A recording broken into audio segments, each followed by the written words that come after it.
I'm reading a new piece from my upcoming memoir, Memoirs of a Twinkie.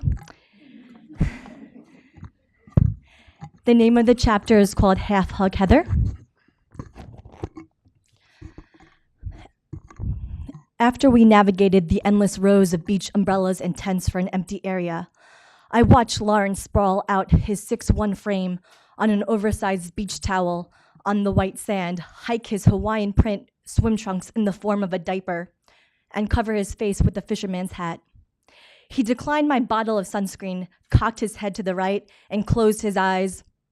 While my fair skin burned easily, his olive complexion, an ode to his Italian and Irish heritage, bronzed to perfection under the sun's rays. With my back facing Lawrence, I slowly peeled off my jean shorts and navy tank top and then lathered my face and body in sunscreen.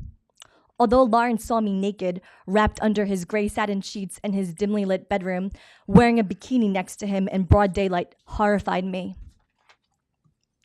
As I attempted to doze off, I was awakened by the irritating voices of two teenage girls trading stories of their worst tan lines. While Lawrence sprinted for the water, I started reading Orange is the New Black. The sun quickly melted the white clots of sunscreen off my face. Before I ducked my head under the rough waves, my almond-shaped eyes met Lawrence's furrowed eyebrows. He quickly swam past me as the waves intensified. Unaware that I was the only one left in the water, I bobbed up and down with the waves until I heard the lifeguard's deafening whistle. As Lawrence continued his quest to evenly diminish the tan lines from his shorts, I sat upright on my beach towel and tapped him. "Are you awake? We need to talk." "What's up?" he replied. "What are we? Just friends with benefits?" "Yeah, I guess so. I can't keep having sex with you. I don't want to be attached to you. Heather, we've been through this so many times. You know, I was really hurt when you expected me to leave your house right after we had sex on Monday. I felt like a prostitute." "I'm sorry. Would you be okay if we don't talk anymore? I'm a grown man, Heather. I'll be okay. You can walk away anytime." "I know. I still want to be your friend." My inner voice kicked in. "Are you serious? He completely disrespected you. How much longer will you allow him to disrespect you?" "We have to leave in 20 minutes, said Lawrence, as he glanced up from his phone and responded to the overture of incoming iPhone vibrations from his Tinder conquest.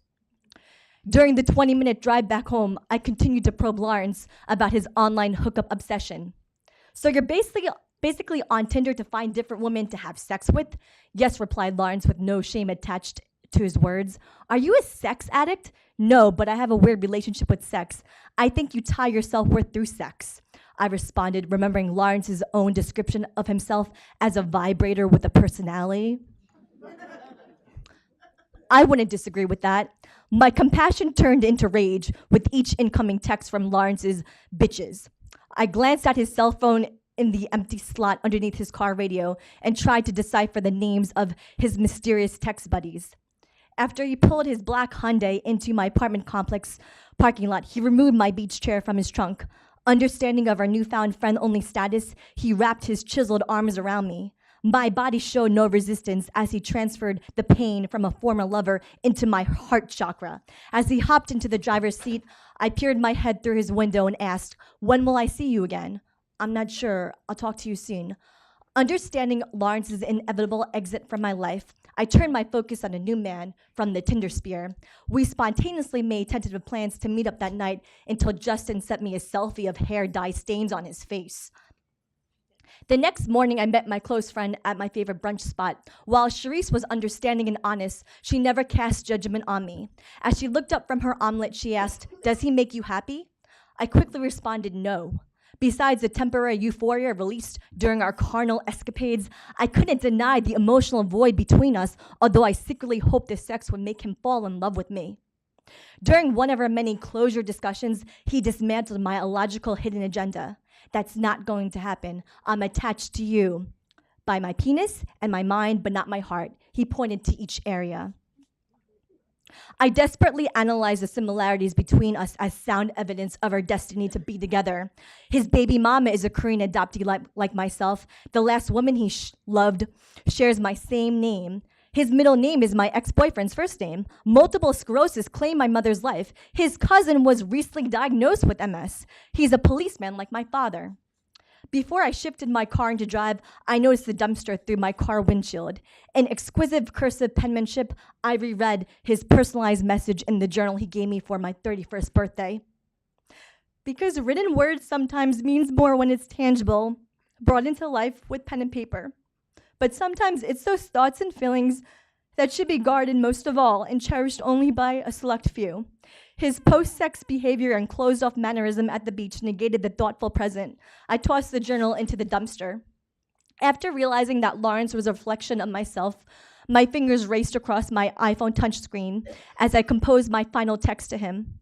Since I didn't consider myself worthy of authentic love, I allowed him to treat me badly. How could I expect him to love me when I certainly didn't love myself? Once I saw the dreaded read receipt notification, I braced myself for his response. After he sent me 2 one-word texts, he finally gave me a more substantiated response. You're talking in circles again. I feel you're speaking of things you know next to nothing about. I have nothing to say for myself because you have decided your life independent of my thoughts and also because I don't give a fuck what you believe. I have been honest with you. Goodbye. Besides the blatant F-bomb, the first time he ever cursed at me in his last text, my keen editor's eyes couldn't overlook his choice to separate goodbye into 2 words, then keep as one. In the company of my uncle and cousin, I refused to let Lawrence's vulgarity ruin Taylor Swift's girl-empowered anthems at the MetLife Stadium. Clearly, I'm not the only one unlucky in the love department. Even T. Swift had boy problems. Like Lawrence, the last time I saw my ex-boyfriend was outside his car. After we locked arms in a wholehearted bear hug, I ran up to his car window as he locked the door and buckled his seatbelt. Please don't leave me, I whimpered. Heather, I have to see my family. Don't hold me up. You're leaving me. I'm never going to see you again. Please let me go. I'll see you again next week. Mike moved to Florida for an on-air reporter position a month after that encounter. The permanent goodbyes with Mike and Lawrence confirmed my deep phobia of hugs. Instead of giant bear hugs, I lightly pat my hug recipient on the back with my right hand. My half hug serves as armor in surrendering the vulnerability of my soul to a lover. I rarely allow these walls to collapse due to invisible stamp on my forehead that reads, "Do not date," emotionally damaged collateral with abandonment issues. Another contributing factor to my hugophobia is my body's malnourishment from the lack of hugs in my childhood. While my mother's chronic progressive state of MS worsened, the frequency of her hugs dwindled. A deceased relative informed me that my father scolded my mother for hugging me since he was afraid her trembling hands would scare me. I can only remember my father hugging me once in my life. When he relayed news of my mom's death in 1995, I was only 10 years old. Disrupted from a competitive game of mall madness with my stepsisters, I raced upstairs only to collapse on the carpet, repeating no while shaking my head and digging my fingernails into the carpet. Known for an emotionless demeanor, ideal for his profession as a policeman, my father picked me up from the ground and hugged me tightly. I'm sorry, Heather, I love you. My brief history of wholehearted bear hugs were either tied to the loss of a family member or a lover's exit. In Motherless Daughters, The Legacy of Loss, nonfiction author Hope Edelman explains that a lover's exit is comparable to reliving the loss of her mother. She identifies 3 types of motherless daughters. As the anxious lover, I often bond with partners quickly and approach adult relationships with a child's expectations and have enormous difficulty withdrawing emotionally when a romance comes to an end. This inability to detach myself leads to an indentured ex-girlfriend limbo. Although I have successfully severed my emotional tie to Mike after 3 years, I replaced residual feelings from him on Lawrence. This is a result of Mike's recent refusal to give me closure over the phone. In order to fully cut my karmic action of romance roulette and create space for my future husband, I need to forgive Lawrence, Mike, and most importantly, myself. In the first step towards forgiveness, I've been reciting an abridged version of a Hawaiian healing prayer to all 3 parties every day. I'm sorry, I love you, please forgive me, I thank you.